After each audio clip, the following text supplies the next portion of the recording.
Hello again, do-it-yourselfers. Terry Peterman here, the Internet Electrician, and welcome to another one of my video shorts on current topics at electrical-online.com and of course right here on YouTube.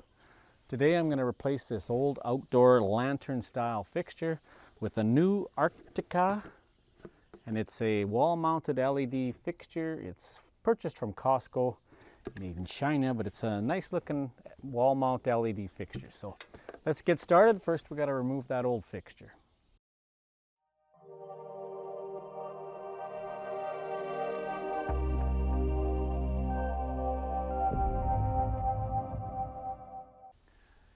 And as per usual, the first step in any electrical project, shut off the power. Alright, so our home here in Chemainus, British Columbia, it is only about a mile from the ocean. We have a little ocean view right out that way. But another drawback of living close to the ocean is that everything metal gets rusty. So we're going to have to bust off these mounting screws because they are rusted solid and I'm not able to loosen them off. So if you can't get that nut off, then what you want to do is just break it so that you don't have to do that. This fixture's not worth anything. It's pretty much past its prime. So just broke off that mounting bolt and we'll do the same on the other side. Alright, so I like to give you a nice tight close-up of the box here. So I've got to remove this crossbar mounting bracket that came with this fixture. Pretty much any fixture you buy comes with its own mounting hardware. And they're all just a little different, but they serve the same purpose. They mount the hardware to the box screws, and then they provide provisions to mount the fixture to the mounting bar. So here, of course, as those bolts I broke off, you can see here. Now I just want to remove this old bracket, and we'll mount our new one. Now, as you can see, they did not attach the grounding wire. Whoever mounted this fixture, that's a no-no. If there's ground wire provided, you must ground it to the system grounding conductor, or the bare or green neutral, or bare or green ground wire, I should say. So here we're going to disconnect the neutrals.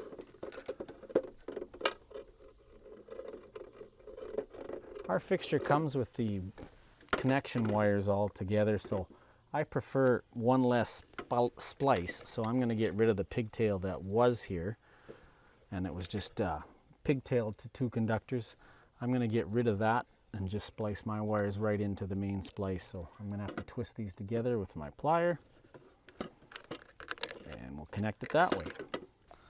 So let's just get that ready. Before we put the mounting bracket on, let's just twist those wires together.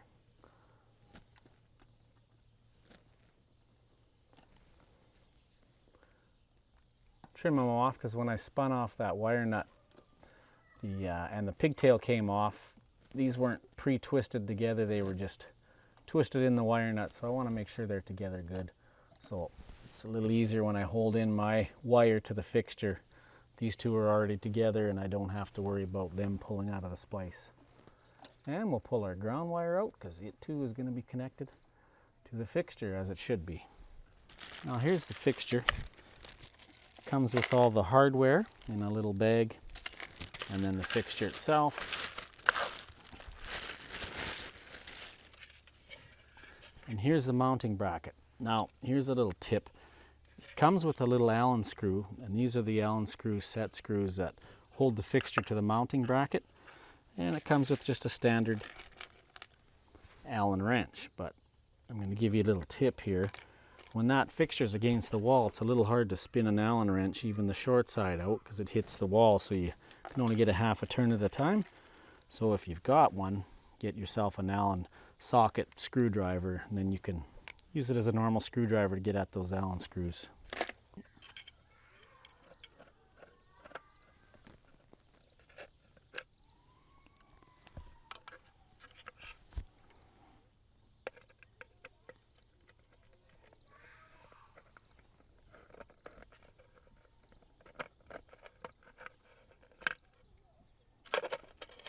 There's the bracket. Now they do send box screws with the fixture as well, but I'm going to use the old ones because I like them a lot better. They're Phillips head Don't fall off your screwdriver quite so easily. You want to mount this bracket. As you notice that the set screws were on the side of that fixture, so you're going to want to mount this bracket on the box using the correct holes here so that these are perpendicular to the eave or parallel with the wall here. So you want to make sure they're nice and level, and you pick your two holes that meet that requirement the best you can to get those level. And if your box is not mounted properly where any of these holes work, which I found in one of my other fixtures here that I put on earlier, then you got to change the box. And here you wouldn't be able to do that so easily. In fact, not at all, because these are mounted right in the bricks. So there's no turning this box. But luckily, these two holes line up to make the mounting tabs level.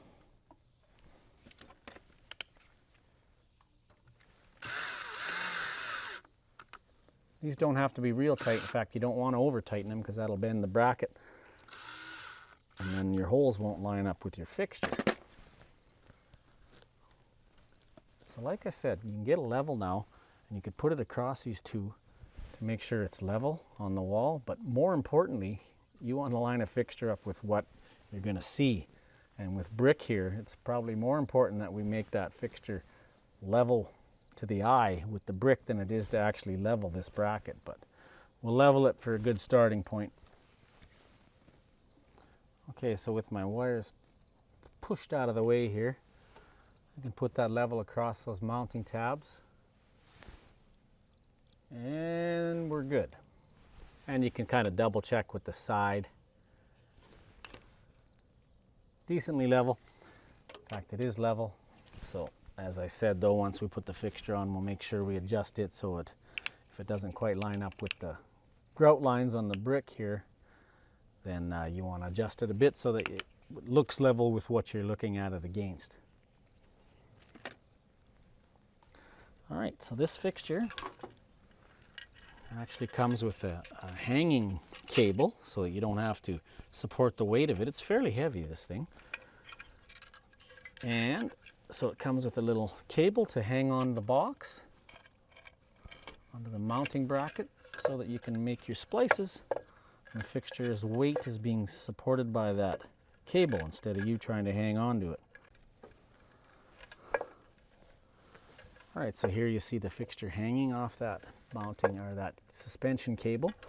I'm going to take my ground wire and go around the bracket ground screw. See there? Tighten that.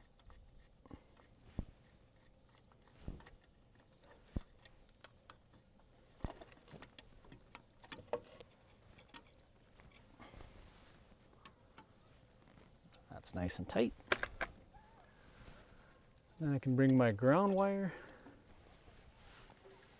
So I've left a little tail after I wrapped it around the bonding or grounding screw right on the box mounting hardware. Now I can splice that tail into the ground wires. Twist those together. Trim them even.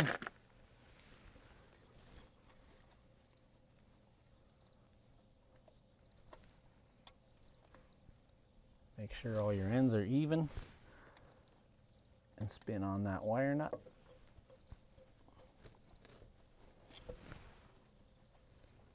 And then you can poke that ground wire splice back into the box.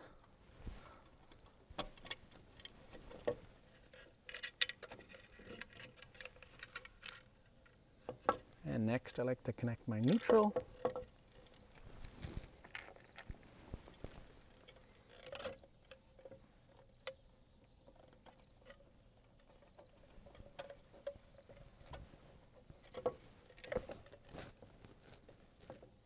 And tug on it, make sure we got a good connection. It's not going to pull out.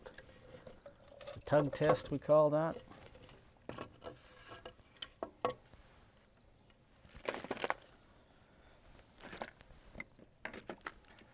And last but not least, the hot wire. The the black.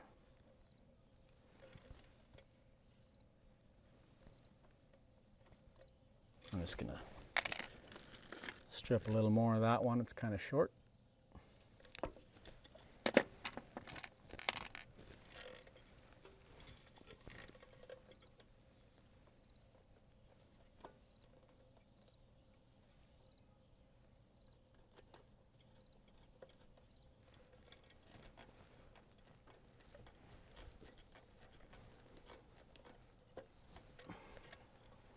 Again, tug test.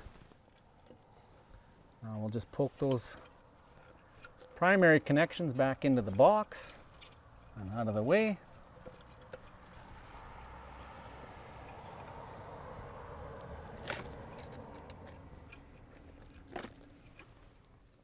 And now we can mount the fixture on the bracket. Make sure you got no wires in the way to get pinched.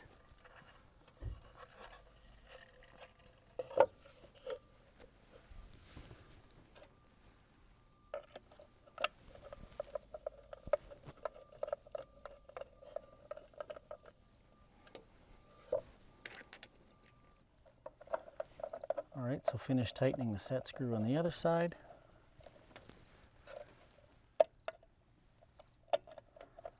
Make sure both sides are tight.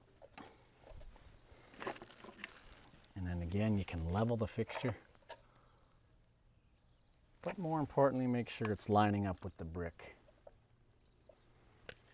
And we'll just remove this sticker and we'll go turn the power on. And there you have it, a completed project. We have a lantern on either side of the garage door. Showed you the one there on the left. Thanks again for watching. Don't forget to like this video and subscribe to my channel and click on that notification bell. That way you'll be the first to know when I release a new video. Thanks again for watching. Terry Peterman, the Internet Electrician.